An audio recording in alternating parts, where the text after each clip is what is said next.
2010 беше година на разнишани односи САД-Кина, со многу повеќе јавни несогласувања отколку договори. Но и покрај исклучењата, земјите се посветени на функционални односи. Американскиот амбасадор во Кина, Џон Хансман, даде таква визија минатата година. Иако во реалноста од време на време има предизвици и несогласувања, мерката за квалитетот на односите ќе биде ако успееме да ги оставиме разликите на маргините. Копјата се вкрстени околу човековите права. Кинеските медиуми тврдат дека доделувањето на Нобеловата награда на осудениот дисидент Лиу Ксиеобо е намерна навреда на Кина, оркестрирана од западните држави начело со САД.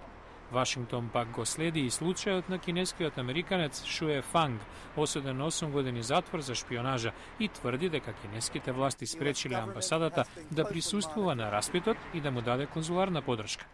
Вашингтон и Пекинг различно гледаат и на Северна Кореја, која отвори артилеријски оган врз Јужнокорејски остров во ноември, при што загинаа 4 лица. САД бараат од Кина да стори повеќе да ја вразуми Северна Кореја како нејзин долгогодишен сојузник. Пекинг одбива да го обвини Пјонгјанг. Кина исто така тврди дека американските и јужнокорејски воени вежби во регионот провоцираат напнатост. Камен на сопнување и кинескиот трговски вишок со САД.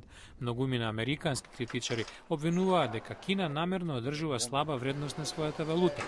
Експертите наведуваат дека има многу причини за меѓусебните несогласувања.